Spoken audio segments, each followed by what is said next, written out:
Hello friends, आप सभी का ब्रेन शेपर्स आरजे में बहुत बहुत स्वागत है। आज मैं आपको एयर होस्टेस की जो 500 पोस्ट की वैकेंसी निकली है उसके बारे में जानकारी देने जा रहा हूं। साथ ही एयर होस्टेस बनने के लिए आपको क्या प्रोसीजर करना है और किस प्रकार से इन पोस्ट के लिए आपको अप्लाई करना है, इसकी जानकारी आज मैं इस वीडियो में आपको दूंगा। और इसलिए ये इस वीडियो के साथ आप बने रहिएगा और ये जानकारी मैं आपको दे रहा हूं।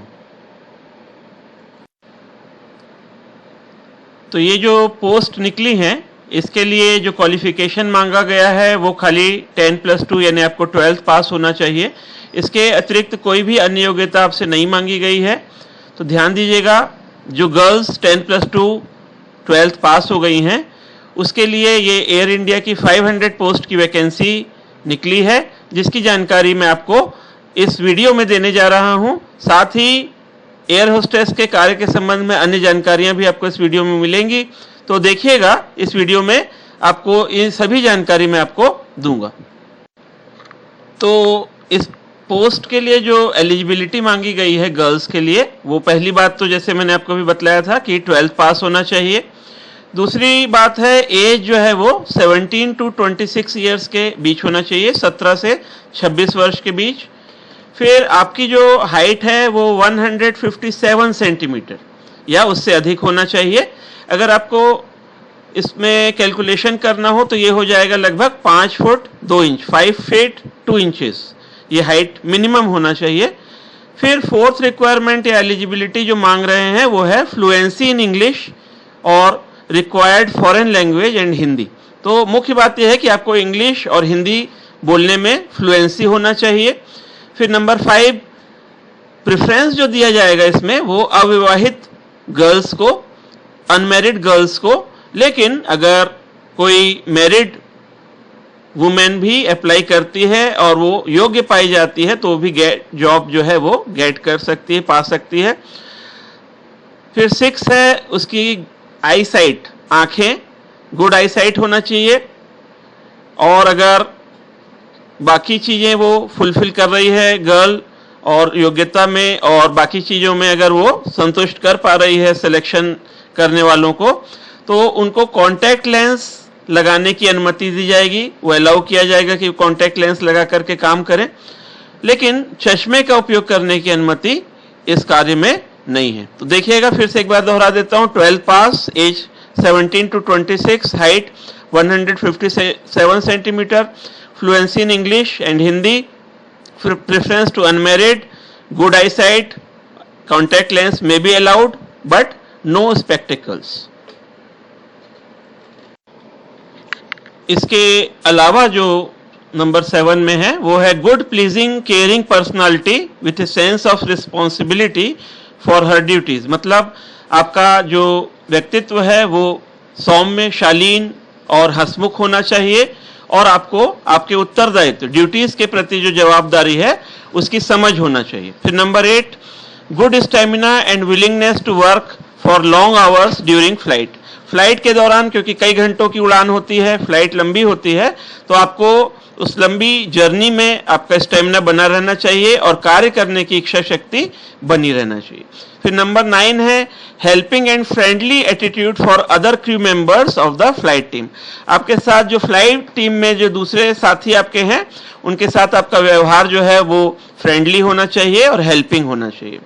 फिर नंबर 10 है spirit of being a good host for the airline passengers. जो हवाई यात्री हैं उनके लिए आप एक अच्छे मेहमान नवाज, एक अच्छे तरह से उनका देखभाल करने वाले नेचर के होना चाहिए। फिर नंबर 11 है द सेंस इज, इसका मतलब यह है कि passengers should feel being cared and comforted by your efforts. मतलब यात्रियों को ऐसा लगना चाहिए कि आपके द्वारा उनके लिए केयर की गई है और आप उनके आराम का ध्यान रखने का प्रयास कर रही हैं। तो ये चीजें आपको योग्यता के रूप में देखी जाती हैं।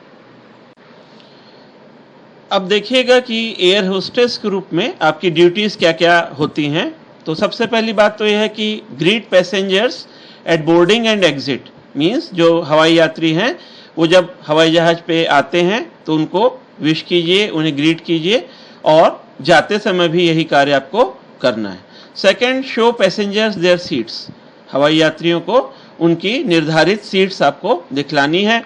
Number 3, give special attention to elders and disabled persons, जो वृद्ध व्यक्ति हैं और जो अपने किसी शरीर की अपंगता या डिसेबिलिटी वाले व्यक्ति हैं, उनका विशेष ध्यान आपको रखना है।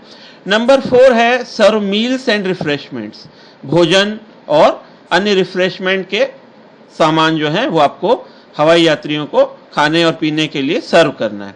Number 5, check condition and provision of emergency equipment and demonstrate to passengers how to use them, जो इमरजेंसी इक्विपमेंट आपातकालीन उपकरण होते हैं हवाई जहाज में, एरोप्लेन में, उनको उनकी कंडीशन ठीक ठाक है, वो ठीक तरह से काम कर रहे हैं, ये चेक करना एयर होस्टेस का काम होता है। और नए नए हवाई यात्री आते रहते हैं, नए नए पैसेंजर्स आते रहते हैं, तो हर बार आपको ये बतलाना होता है कि इन जो उपकरणों को आपको आवश्यकता पड़ने पर पैसेंजर किस तरह यूज करेगा, उपयोग करेगा, ये आपको एक डेमो करके उनको दिखलाना रहता है। फिर number 6, if required in any case give first aid, अगर ऐसी कोई ज़रूरत पड़ गई जिसमें किसी हवाई यात्री की तबीयत खराब होती हो और फर्स्ट एड, प्राथमिक उपचार की ज़रूरत होती हो, तो आपको वो फर्स्ट एड भी देना है। ये सभी ट्रेनिंग, अगर आपके एयर होस्टेस में सिलेक्शन हो जाता है तो उसके बाद ट्रेनिंग के रूप में ये सभी चीज़ें सिखाई जाती हैं, इसलिए इसमें कोई खास विशेष चिंता की बात नहीं है। अब देखिएगा नंबर 7 में एयर होस्टेस की ड्यूटी के रूप में, you should be ready to help in any emergency condition of passengers, यात्रियों को किसी भी आपातकालीन स्थिति में आपको हेल्प करने के लिए रेडी रहना चाहिए। Number 8, provide the passengers with newspapers, magazines and in flight entertainment, आपको हवाई यात्रियों को न्यूज़पेपर्स, पत्र पत्रिकाएं और इन फ्लाइट एंटरटेनमेंट, जो एरोप्लेन में एयरलाइन सर्विसेज द्वारा जो भी मनोरंजन की सामग्री उपलब्ध कराई गई है, वो सभी आपको हवाई यात्रियों को उपलब्ध कराना है, देना है। फिर नंबर 9 है make return flight reports after the end of the air journey, जब हवाई यात्रा समाप्त होती है तो एयर होस्टेस होने के नाते आपको उस हवाई यात्रा से रिलेटेड एक रिपोर्ट बनानी होती है और उसमें आपके कामों में क्या सुविधाएं हुई या क्या बाधाएं आई, इसके संबंध में एक रिपोर्ट आपको बनानी होती है। तो ये सभी ड्यूटीज एक एयर होस्टेस के रूप में करनी होती हैं। अब देखिए job alerts for air hostess, कुछ जॉब अलर्ट्स मैं आपको बतलाने जा रहा हूं। नंबर 1, एयर इंडिया ने एक वैकेंसी 500 पोस्ट की निकाली है। Air India has published vacancy for 500 post for air hostess और केबिन क्रू भी बोलते हैं जिसको, तो केबिन क्रू वर्ड याद रखिएगा एयर होस्टेस के लिए।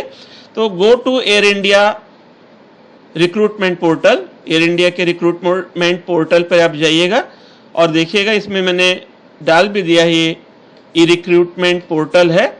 इसमें portals.air-erecruitment ई रिक्रूटमेंट 2018 ECC, इस पोर्टल पे आप चले जाइए और इसमें 500 पोस्ट की पूरी डिटेल दी हुई है और वहां पर किस प्रकार से अप्लाई करना है वो पूरी जानकारी दी गई है। तो आप इस पोर्टल में जाकर के ये कार्य को आप अप्लाई करने का कर सकते हैं।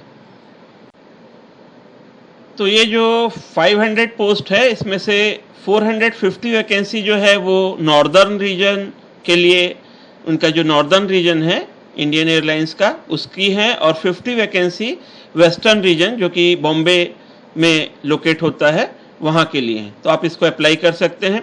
फिर नंबर 2 जो है वो you can also send applications, अगर मान लीजिए इसमें आप करते हैं तो कर ही लीजिए, इसके अलावा भी आप एप्लीकेशन भेज सकते हैं direct personal director Indian airlines, airlines house 113 Gurudwara Rakabganj road New Delhi को, और इसमें आपको एक एप्लीकेशन और अपनी शैक्षणिक योग्यता का प्रमाण 10-12वीं पास और आपकी फ़ोटो साथ में भेजनी होती है।